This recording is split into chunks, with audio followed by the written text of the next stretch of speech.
Today's chapter was one I did not expect at all. Like, this chapter blew all my predictions away. I didn't know that Sukuna was going to be pushed to this level. Like, firstly, I would like to say I give big props to Yuji and Yuta for pulling this move over Sukuna, because I didn't expect this. Their strategy was so on point. They calculated everything to its final detail and they executed their strategy perfectly. So now, do you know what? Let's just get right into this review. But before we do that, you know what to do. What's up, guys? It's Richard from Rios11 back again with another video. And in today's video, we want to review chapter 251 of JJK. Honestly, this is the best chapter this year, 2024. 251 was very amazing. So now, the chapter starts with Sukuna, of course, being very surprised that Yuta was actually able to use cleave against him. And Yuta says to Sukuna, you couldn't retrieve your last finger, right? So that means what Yuta is trying to say was that he had Rika eat the finger.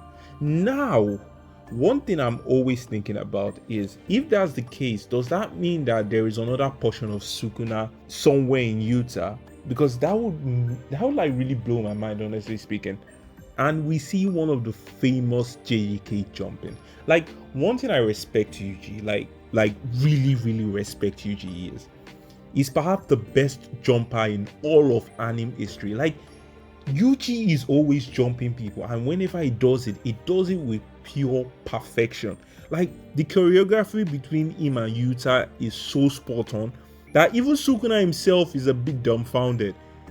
And let me rephrase that for you again. I said Sukuna himself is a bit dumbfounded. That's to tell you just how in sync they are. And we can see Yuji hitting Sukuna in the face, and we can see Sukuna actually grabs Yuji and cleaves the hell out of him.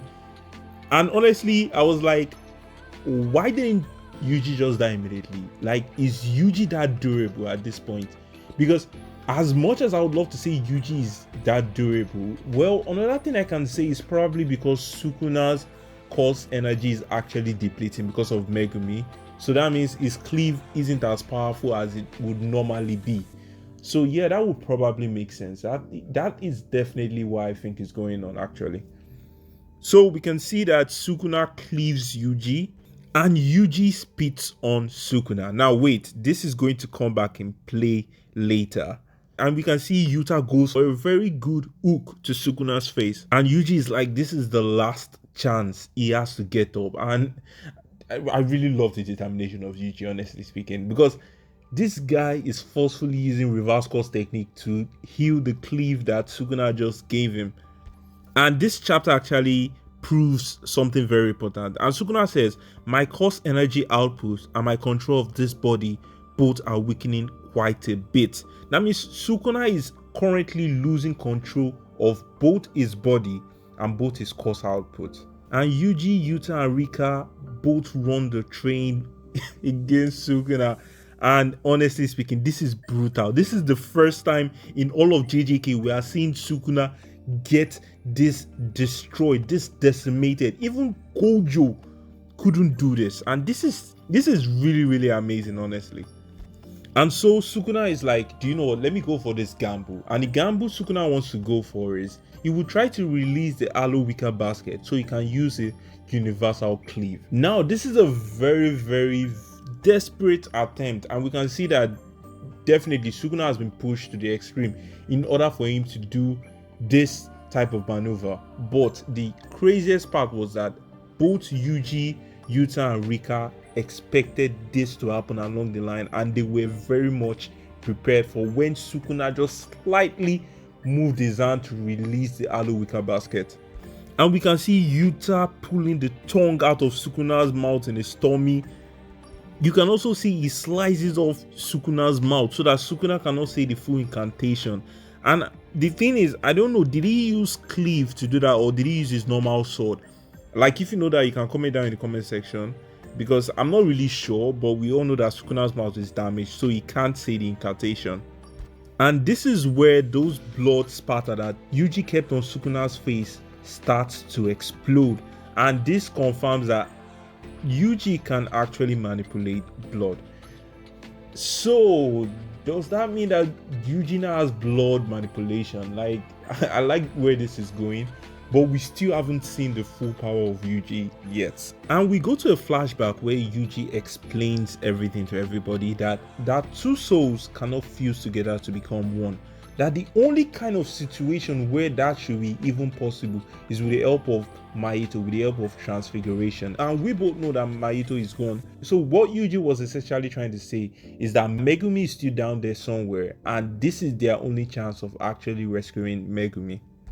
And so they restrain Sukuna, and Yuta uses his maximum output to use Jacob ladder on Sukuna. Now, Sukuna should have officially lost this battle, but there is something that really happened that made me appreciate Sukuna as a villain, because this shows how thorough Sukuna is whenever he's trying to do something, and I'm going to explain in a moment. And so Yuji lands the last punch on Sukuna, which shakes Sukuna's soul, and finally we are able to see Megumi Fushiguro.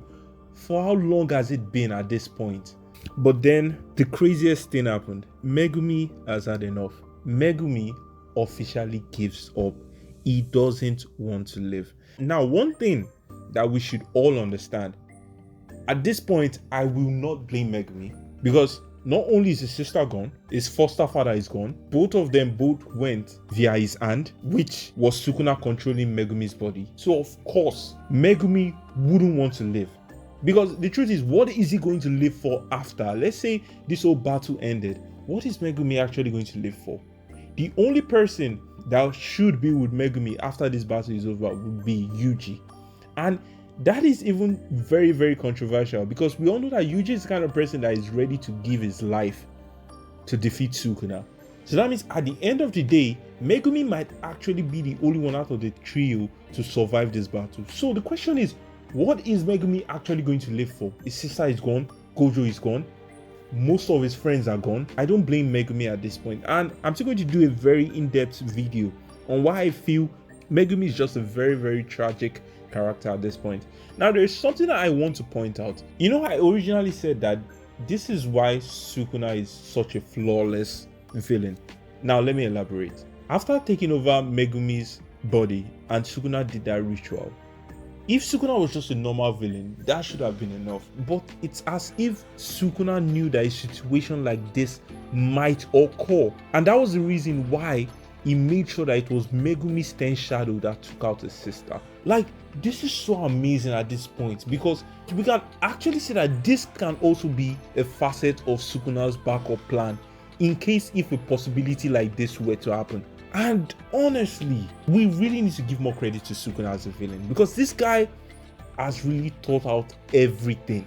This guy has really thought out everything. And now we see that as Yuji approaches Megumi, Sukuna starts to do the full incantation of the universal cleave. And we see that this cleave, it's both Yuji, Yuta, and Rika. Now the question is, they should be deleted, right? Like, they shouldn't be able to survive the attack. But I feel they might still be alive. And why? Probably because his cost output is very low. That attack shouldn't be able to actually take them out completely. But maybe I might be very wrong, because at this moment, Yuji, Yuta, and Rika, it's GG's for them at this moment, honestly speaking. They are gone. Like, wow, this chapter was just amazing. And what Gege did, leaving us in a cliffhanger as per usual, because there's going to be a break next week. So we are looking at upper week before we can see what happens. And I'm pretty sure that upper week, we are going to shift to Kashimo's point of view. So like, I'm just thinking at this point that what is going to happen next? And we see Maki stabbing Sukuna. Now, could this be the end of Sukuna? Because Maki stabs Sukuna with the split soul katana. So honestly speaking, we don't know what's going on. And the craziest part is the fact that Sukuna smiled at the end of the chapter. Like, this is really bad news for everybody, because of course Sukuna was surprised, but one thing we all know is that Sukuna smiled. So does that mean that he has a plan? So really, I'm so excited for this chapter, honestly speaking. It subverted every expectation that I thought it was going to have. And honestly, like I said, this has to be the best chapter of 2024. This chapter was so beautiful, honestly speaking. And I'm on the edge. I am waiting for the next chapter of JJK. Gege never disappoints, and that is one reason why I love and I respect Gege as a mangaka. So what did you think about this manga? I would like to hear your opinion down in the comment section. Like, if you have anything to add, make sure you add it. Honestly, I'm still trying to absorb everything that happened in this chapter, and definitely I know I'm going to make a new video concerning this chapter to cover a lot of things about Megumi and Sukuna.